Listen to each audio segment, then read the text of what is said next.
데이터만 분석합니다. 구독은 무료입니다. 투자 책임은 투자자 본인에게 있습니다.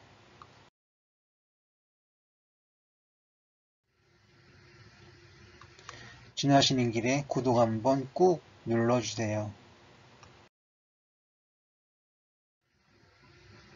SP 및 국내 업종입니다. 미국 독립기념일 휴장입니다. 종합주가지수는 오늘 올랐습니다. 하지만 완벽한 반등으로 보지는 않습니다. 코스닥 지수도 오늘 반등을 했습니다. 하지만 완벽한 반등은 아닙니다.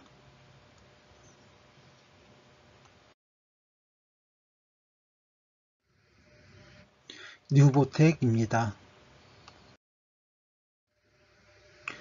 뉴보텍은 오늘 상한가를 기록했습니다. 그에 따라서 주요 지표들이 개선되었습니다.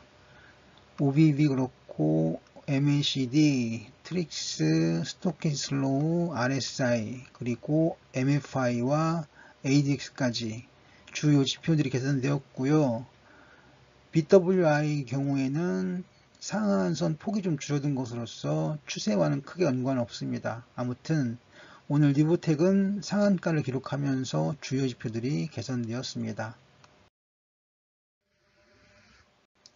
뉴보텍의 91이평선 위에 머리를 내밀었습니다. 그리고 차이킨스 오실레이터는 기준선 0선을 돌파했습니다. 이 두 가지로 보아 상승 신호로 봅니다. 볼린저 밴드 중심선이 우하향하면서 약세 시그널을 보여주고 있습니다. 하지만 오늘 상한가를 기록하면서 장대 양봉이 중심선을 돌파했습니다. 긍정적으로 보고요. RSI 값은 매수 시그널이 나왔습니다. 그래서 상승 신호 발생이라고 하겠습니다. 일목균형표는 좋지가 않습니다. 우선 기준선 전환선 역배열이고요. 그리고 구름대 아래에 일봉들이 있습니다. 마지막으로 후행스팬도 일봉대에 묻혀 있죠. 좋지가 않습니다. 하지만 스토캐슬로우 값은 매수 시그널이 나왔습니다. 정리하면 뉴보텍의 일목균형표는 약세입니다. 스토캐슬로우 값은 상승이고요. 그래서 약법으로 볼 건데 뉴보텍의 앞에 3개의 차트에서 모두 상승장 시그널을 보였습니다. 그래서 상승장으로 보는 것이 타당하다라고 생각합니다.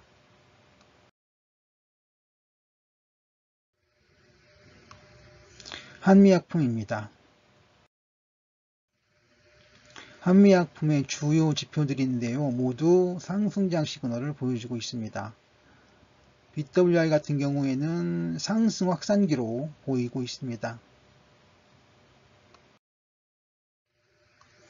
차이킨스 오실레이터와 91이평선인데요. 91이평선 먼저 봅니다.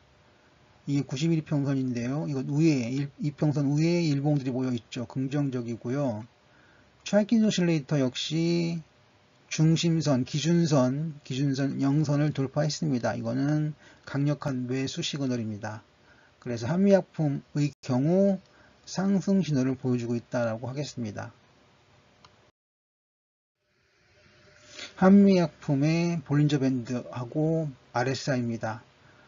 볼린저 밴드를 보시면 한미약품의 경우 중심선을 위에서 상한선을 돌파했습니다. 긍정적이죠.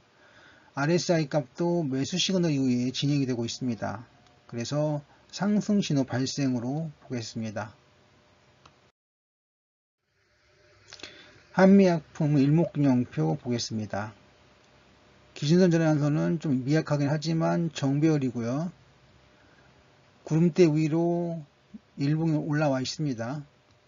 그리고 자세히 보시면 돌파한 것으로, 즉 후행스팬이 가격대를, 일봉대를 돌파하고 있는 것을 볼 수 있습니다. 그래서 일목균형표 상승장으로 보는 것이 맞겠습니다. 스토캐슬로우 값은 매수 시그널 이후에 진행이 되고 있죠. 그래서 상승장으로 보고요. 앞에 3개의 차트들이 모두 상승장이었습니다.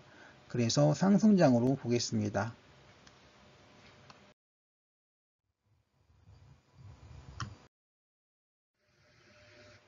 KTG입니다.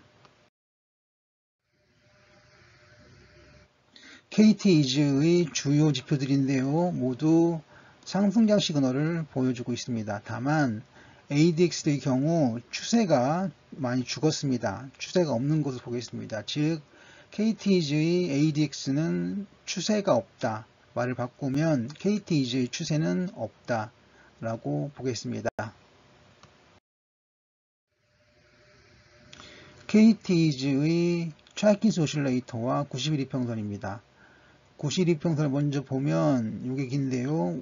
위로 모래를 내밀었죠. 긍정적으로 봅니다.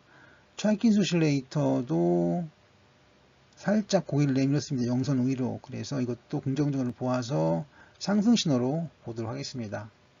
KT이즈 트래킹 오실레이터와 90일 이평선 상으로는 상승입니다. KT이즈의 볼린저 밴드인데요. 우하향하고 있지만 일봉들이 돌파를 했습니다. 그리고 RSI 값도 매수 시그널 위에 진행되고 있죠. 그래서 상승 신호 발생으로 보겠습니다. 일목균형표를 봅니다. 기준선 전환선은 역별로 보고요. 구름대 아래에 일봉들이 있고 후행스팬은 가격대, 즉 일봉대를 벗어나지 못했습니다. 그래서 약세고요. 스토캐스틱 슬로우 값은 매수 시그널이 나왔습니다. 정리하면 일목균형표는 약세이나 스토캐스틱 슬로우 값은 상승이라서 약보합 정도로 보는 것이 맞겠습니다. 하지만 앞에 3개의 차트에서 상승장이 있었으므로 전체적으로는 상승장으로 보는 것이 맞겠습니다. 참고자료입니다. 뉴보텍의 재무표입니다. 재무비율표를 먼저 보도록 하겠습니다. 성장성, 수익성 둘 다 꽝이고요. 안정성도 좋지가 않습니다. 그래서 재무비율표로 본 작년도 그리고 올 1분기 상의 흐름은 꽝입니다. 불량합니다. 거기에다가 시장가치 비율도 마찬가지인데요. 자, EVA 값이 역시 꽝입니다. 늘 드리는 말씀이지만 이 정도라면 기업활동을 통해서 벌어들이는 돈으로 금융비용도 감당하지 못한다라는 상황이 됩니다. 그래서 뉴보텍의 현재 위치는 불량하다가 되겠습니다. 한미약품의 재무표입니다. 재무비율표를 먼저 봅니다. 성장성, 수익성, 안정성 모두 괜찮고요. 시장가치 비율상으로는 아쉽게도 좀 고평가된 느낌이 있습니다. 하지만 EVA 값은 든든하죠. 그래서 한미약품 정리하면 고평가된 느낌이 있으나 나름 우량하다가 되겠습니다. KT이즈의 재무표입니다. 재무비율표를 먼저 봅니다. 성장성, 수익성, 안정성 모두 괜찮고요. PER 값 괜찮습니다. 그리고 PBR, PCR, PSR 모두 다 양호하고요. 재작년에 EV 값이 좀 줄었다가 작년에 좀 올랐습니다. 긍정적이죠. 그래서 KT이즈의 작년 재무표는 우량하다라고 말씀드리겠습니다. 감사합니다. 성공하다였습니다. 오늘은 뉴보텍, 한미약품, KT이즈입니다.